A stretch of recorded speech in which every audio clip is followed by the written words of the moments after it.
una sola fórmula. Les sugiero que vayan tomando nota de las fórmulas que se utilizan.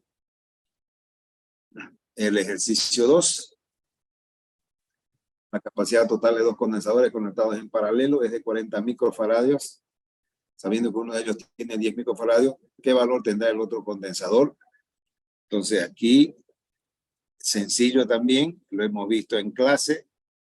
En este caso los condensadores están en paralelo.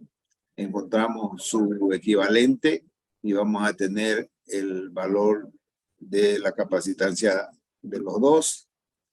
Entonces, tenemos que llegar al objetivo de esta figura que está al lado derecho. Tenemos la capacidad equivalente, nos da, o la capacidad total es igual a 40 por 10 a la menos 6 faradios. A ver, podemos colocar la capacidad del capacitor 1 es igual a 10 microfaradios. Son 10 por 10 a la menos 6 faradios. Capacidad equivalente es igual, como están en paralelo, capacidad equivalente es igual a la capacidad 1 más capacidad 2. Entonces despejamos la capacidad 2. Vamos a tener que el valor de la capacidad 2 es igual a 30 por 10 a la menos 6 faraday. Entonces, aquí tenemos, fíjense, sencillo, es solamente aplicando la capacidad equivalente de los elementos capacitivos, encontramos el valor del condensador. Ejercicio 3. 3 condensadores de capacidades 4, 6 y 8 microfaradios están conectados en serie. Primero se aplica un voltaje de 200 voltios al sistema. Calcular la carga de cada condensador, la diferencia potencial y la energía almacenada en cada uno. Presten atención a este ejercicio. Es muy laborioso, es largo, pero es fácil de resolver. Entonces nos dice que tenemos los 3 condensadores, C1, C2 y C3. Están conectados en serie. Y nos pide calcular la carga de cada condensador, la diferencia de potencial entre los puntos A, B, B, C y CD y la energía almacenada en cada uno.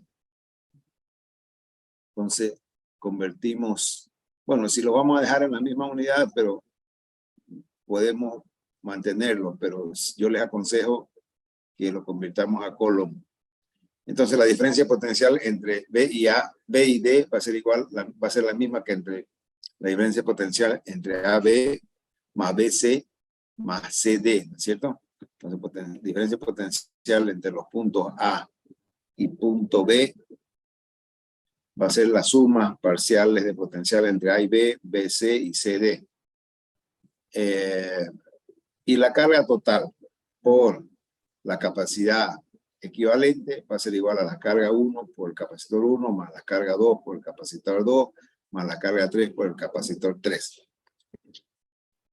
Y la diferencia potencial, el potencial entre A y B va a ser carga 1 por capacitor 1. La diferencia potencial entre B, entre BB y BC va a ser carga 2 por capacitor 2. Y la diferencia de la diferencia potencial entre C y D va a ser carga 3 por C3. ¿Cierto? ¿Están de acuerdo, no? ¿Verdad? Entonces, tenemos que de las fórmulas donde capacidad es igual a carga sobre potencial, tenemos que el potencial va a ser igual a la carga sobre la capacidad o el capacitor. Entonces, encontramos el capacitor equivalente 1, 2 y 3. Hacemos, como están en serie, 1 sobre capacidad equivalente va a ser igual a 1 sobre capacidad 1 más 1 sobre capacidad 2 más 1 sobre capacidad 3. Capacidad.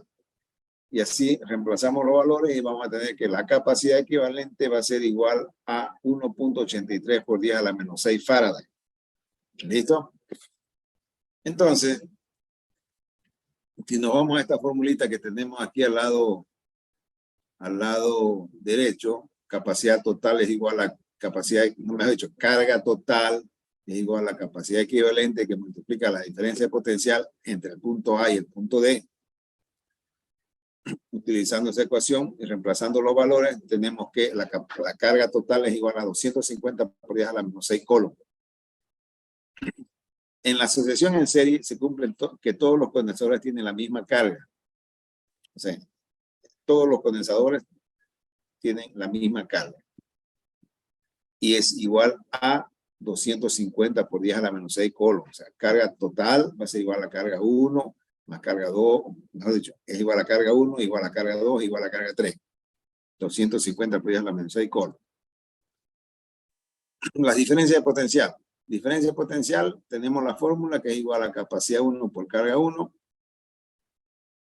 Para la diferencia potencial entre los puntos B y C, carga 2 por capacidad 2. Diferencia potencial entre los puntos C y D, carga 3 por capacidad 3.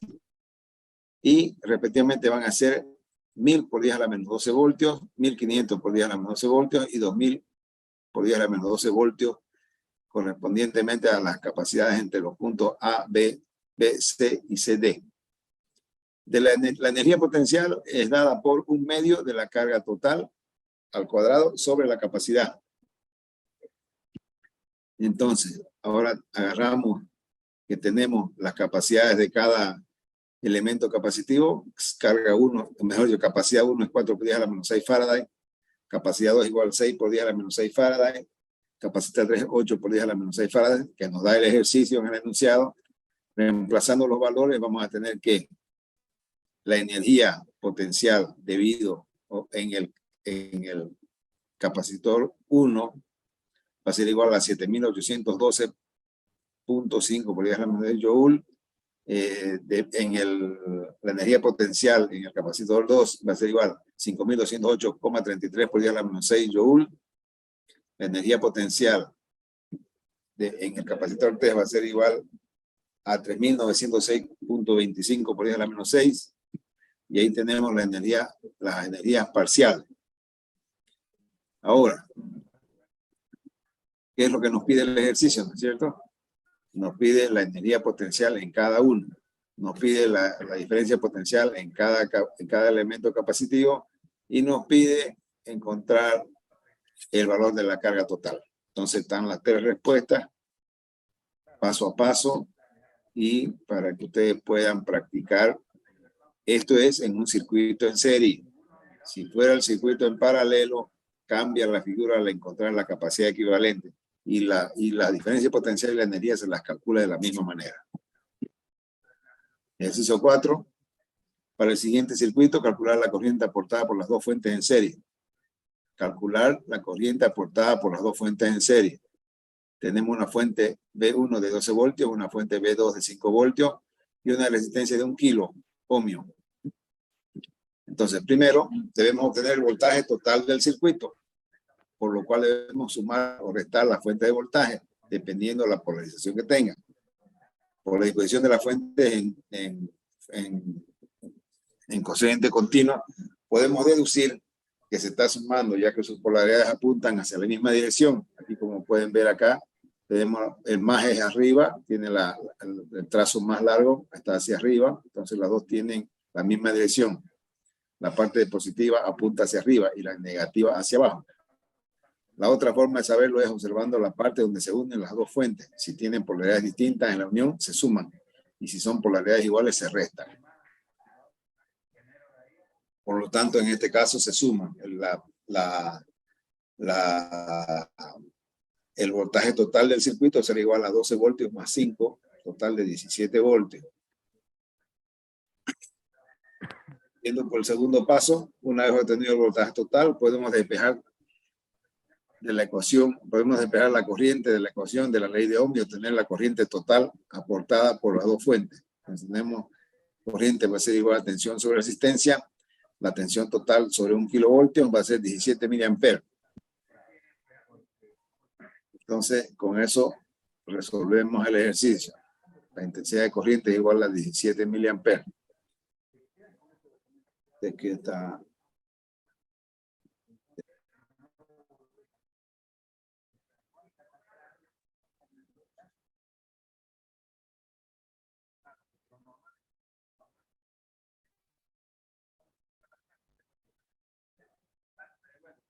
Entonces, ejercicio 5. Una carga de 5 por 10 a la menos 6 coulomb se introduce en una región donde actúa un campo de fuerza de 0.04 newton. ¿Cuál es la intensidad del campo eléctrico en esa región? Es muy sencillo. También, para poder solucionar este problema, basta con sustituir.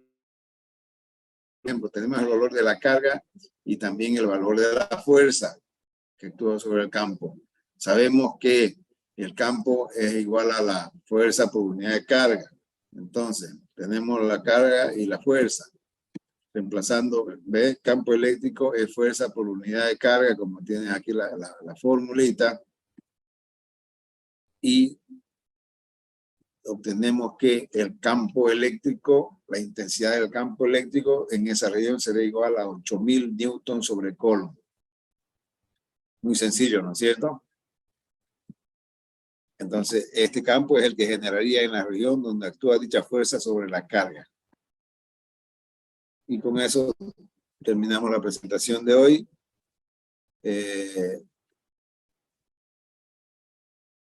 Fíjense que el horario completo, si es que no